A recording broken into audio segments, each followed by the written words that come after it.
और अगर माधव की कथा यादव नहीं कर सकता तो फिर कौन करे। दोस्तों, जैसे गेस्ट टॉक शो में आपको पता ही है, हम एक से बढ़कर एक महान हस्तियों को लेकर आते हैं, युवाओं को लेकर आते हैं। कभी कभी ऐसा होता है कि बहुत गरीब परिवार से होते हैं, लेकिन बच्चे जो होते हैं बहुत समझदारी के साथ बहुत कुछ कर जाते हैं। हम उन सभी को अपने गेस्ट टॉक शो में गेस्ट बनाकर लेकर आते हैं और आपको कुछ न कुछ और हमको ऐसा संदेश मिलता है जिससे एक मोटिवेशन होता है।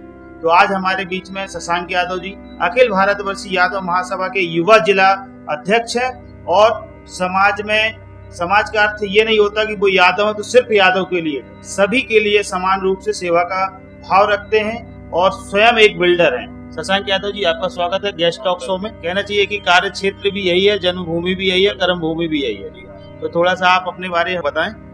मैं शशांक यादव हूँ।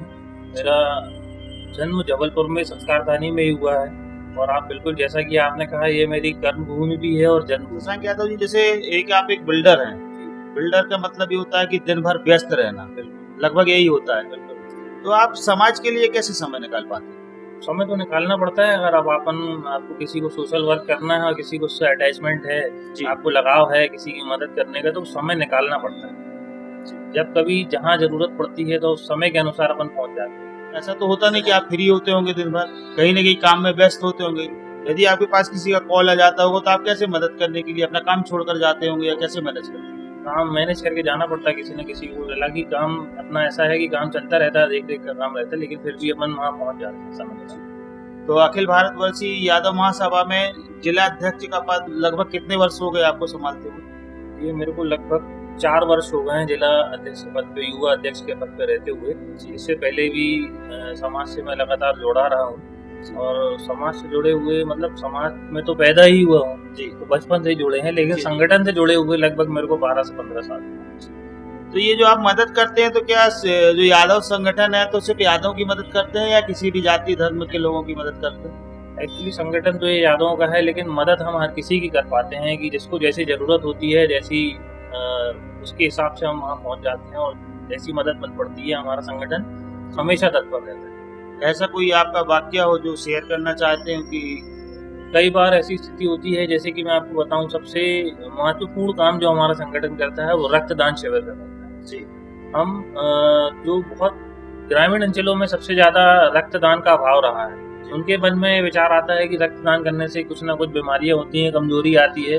तो इसके लिए हम हर बार जन्माष्टमी के एक दिन पहले रक्तदान शिविर का आयोजन करते हैं और लगातार इसको हम करते आ रहे हैं और ये हमारा साल भर चलता है जी। क्योंकि क्या होता है, शिविर तो हम एक दिन आयोजन करते हैं, उससे हम सिर्फ संदेश दे पाते हैं कि रक्तदान जो हम कर रहे हैं वो तो लोगों के पास पहुंच गया, उसकी मदद भी हो गई। इसके अलावा एक संदेश भी पहुंचता लोगों तक कि रक्तदान शिविर में इतने युवाओं ने रक्तदान किया, तो उनके अंदर भी उत्साह जाता है। और साल भर मैं इसलिए कह रहा हूँ क्योंकि मान के चलिए कि दिन में मेरे पास 1 से 2 कॉल रक्तदान के लिए आते ही आते हैं प्रतिदिन। आज मेरे को भैया वो पॉजिटिव की जरूरत है, मेरा ये फलाना रिश्तेदार भर्ती पॉजिटिव चाहिए। तो ये हमारी 106 लोगों की कार्यकारिणी है और भी लोग हैं हमारे संगठन में जो जुड़े हैं, तो रक्तदान करते आ रहे हैं। तो आप इतना ब्लड की व्यवस्थाएं कैसे कर पाते हैं? मैंने जैसे आपको बताया कि जो मेरे पास कार्यकारिणी है, जो मेरे भाई लोग हैं, 106 लोग, तो कार्यकारिणी, इसके साथ अन्य लोग भी हैं जो हमारे संगठन से जुड़े हैं, वो भी रक्तदान करते हैं। और इस बात का क्षमा होगा आपको, जो हमारे सीनियर है 60 साल तक के लोग रक्तदान शिविर में कभी कभी पहुंच जाते हैं और वो रक्तदान करते हैं। ये एक संदेश हुआ कि वो महिलाओं ने भी रक्तदान किया जी। तो जैसे आप साल में एक बार शिविर लगाते हैं, ये शिविर आपके सिर्फ एक ही दिन रहता है या कंटिन्यू चलता रहता है? शिविर तो एक दिन रहता है संदेश देने के लिए, लेकिन जो रक्तदान है वो हमारा रोज चलता है। रोज इसलिए चलता है कि जिसको जब जरूरत पड़ती है, जो हमसे संपर्क करता है, तो हम उसको व्यवस्था कराते हैं। जैसा कि ये जानकारी में आया कि आप ब्लड डोनेशन, यदि किसी को जरूरत हो, रात में हो चाहे दिन में, आप कभी भी उनकी उपलब्धता कराते हैं। तो क्या इसका कोई, जिसको ब्लड चाहिए होता है, कुछ पेमेंट पे करना पड़ता है या ये पूर्णतः निःशुल्क रहता है? और क्योंकि रक्तदान का कोई समय नहीं होता, जिसको जब जरूरत पड़ती है वो तभी फोन लगा देता। कई बार मेरे पास रात को 2 बजे भी फोन आए, 3 बजे भी फोन आए जी। तो कोशिश ये रहती है कि उस समय तत्काल पे उनका समाधान किया जाए। तो अब रात के 2 बज गए, तो अब कैसे व्यवस्थाएं कराते हैं? इसका श्रेय मैं अपनी पूरी टीम को देना चाहता हूँ कि जो मैं तो 3 महीने में एक बार ही कर सकता हूँ, लेकिन जो बाकी युवा साथी हैं वो कर रहे हैं, तो वो भी फोन उठा लेते हैं और पहुंच जाते हैं। बिल्कुल। तो आपकी टीम बहुत अच्छी है और बहुत बड़ी है। जिससे सभी की सेवाएं हो जाती हैं। जैसे यादव संगठन है, एक तो ब्लड डोनेशन हो गया, लेकिन यदि आपको कभी ऐसे फोन आते होंगे बाहर से तो उनकी मदद कैसे कर पाते हैं? क्योंकि हमारा संगठन पूरे देश में फैला हुआ है और लगभग मध्य प्रदेश के सभी जिलाध्यक्ष मेरे संपर्क में रहते ही हैं। कोशिश करते हैं कि जहाँ से कॉल आया उनको वहाँ पे ही व्यवस्था कराने की हमारी वहीं के जिलाध्यक्ष को आप बोल देते होंगे तो ऐसे वही मदद हो जाती होगी। तो इसके लिए तो बहुत फंडिंग की जरूरत पड़ती होगी। संगठन में कैसे होता होगा मैनेज? संगठन में एक्चुअली जो हमारे संगठन के वरिष्ठ हैं और जो पूरा संगठन देख रहे तो हम सब एकत्रित करके चीजें कर लेते हैं। तो इसमें कोई ऐसा व्यवस्था है कि जो चंदा वगैरह का होता है या कुछ ऐसा? वो सामाजिक रूप से ही हम सब एकत्रित करते। तो ये संगठन में लगभग कितने लोग होंगे?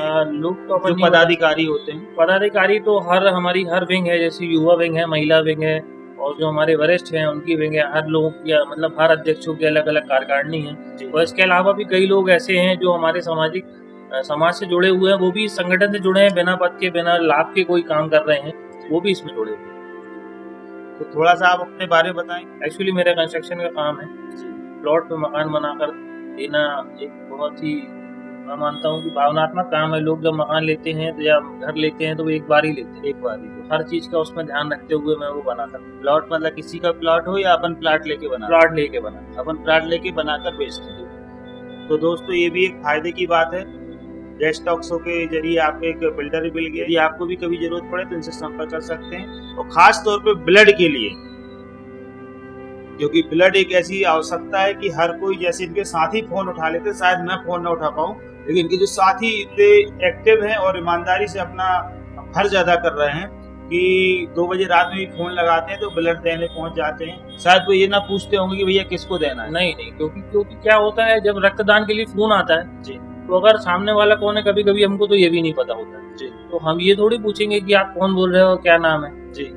मरीज का जरूर नाम पूछते हैं, उनसे पर्ची लेते हैं और कहाँ पे एडमिट है ये, लेकिन हम हर समाज को, हर वर्ग को उनको सुविधा उपलब्ध कराते हैं। कभी ऐसा हुआ कि किसी ने फोन किया हो और आप उसको जानते ना हो?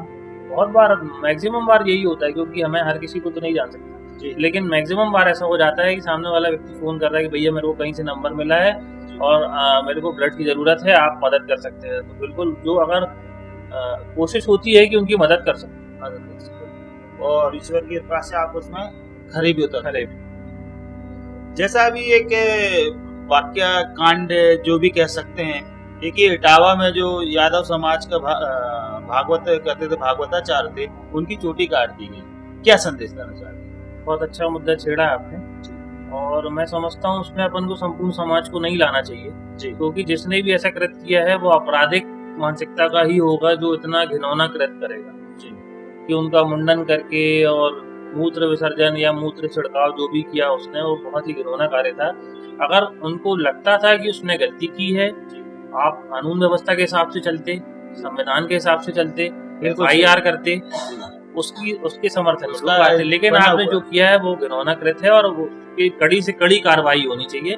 और इस पे अपन को सामाजिक रूप से बात इसलिए नहीं करनी चाहिए क्योंकि हम सभी समाज के साथ मिलकर रह रहे हैं। और जो रही भागवताचार्य जी की बात, तो हम तो कृष्ण के वंशज हैं जी। भागवत क्या है, हमारे बारे में ही तो है, भगवान श्री कृष्ण के बारे में ही है, हम उनके वंशज हैं। और अगर माधव की कथा यादव नहीं कर सकता तो फिर कौन करेगा? सही बात है ना। तो ये तो बात रही नहीं। और हम, सबसे बड़ी बात है, हम योग्यता के दौर पे जी रहे हैं। जो जिस योग्य है वो हर कार्य क्षेत्र में आगे आ सकता है। सही बात। आज आप किसी भी कार्य को देख लो, पहले की कोई एक मनगढ़ंत कहानी रहती है कि जो ये जाति का है तो ये काम करेगा। आज ऐसा नहीं है। आज जो निम्न जाति के लोग भी हैं, अगर योग्य है तो वो आज हमसे ऊपर है। जैसे कहा जाता है कि यादवों का काम सिर्फ दूध बांटने का है। नहीं, आप अगर आप उसका अनुभव और मैदान में उतर के देखेंगे तो यादव दूध का व्यवसाय या डेयरी का व्यवसाय अपन कह लें, 70% अन्य समाज के लोग काम कर रहे हैं जी। इस बात पे अचंभव जरूर होगा आपको, लेकिन 70% अन्य समाज के लोग दूध का काम कर रहे हैं। तो अपन किसी जाति को किसी काम के साथ जोड़ के नहीं देख सकते। भगवान श्री कृष्ण के वंशज हैं हम, और गौरवान्वित हैं कि हमने इस कुल में जन्म लिया। और इसके साथ साथ हम हर समाज का सम्मान करना भी जानते हैं। इसलिए अपन को इस बात को यहाँ पे ही खत्म करनी चाहिए कि जिसने जो किया है कानून उसको वैसी सजा देगा, और इस बात को सामाजिक रूप ना ले।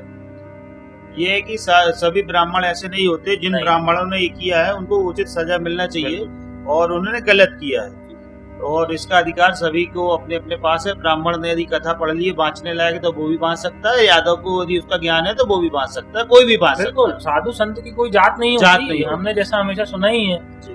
तो संतों की कोई जात नहीं होती, साधु संतों सभी हमेशा सम्मान रहा है और आगे भी रहेगा। तो हमारे बीच में ये थे शशांक यादव जी, जो कि बहुत ही शालीनता पूर्वक अपने जवाब दिए, और इनसे साफ साफ दिखाई देता है कि मैं यादव जरूर हूँ, या हमारा यादव समाज, जो कि लड़ाई के लिए लोग कहते हैं जाना जाता है, लेकिन ऐसा कुछ है नहीं। समझदारी तो यादवों ने दिखाया कि कहा जाता खून का बदला खून। यदि यादव उत्तेजित होता तो चोटी की बदला चोटी होती।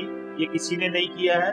सभी ये चाहते हैं कि नियम पूर्वक उसका भी जो कानूनी कार्रवाई है उससे उसको उचित दंड मिले, और ये सभी की इच्छा है। कोई लड़ाई नहीं चाहता है, कोई जातिवाद में पड़ना नहीं चाहता। सब अपने अपने में व्यस्त हैं और ये चाहते हैं कि एक उचित न्याय मिलना चाहिए।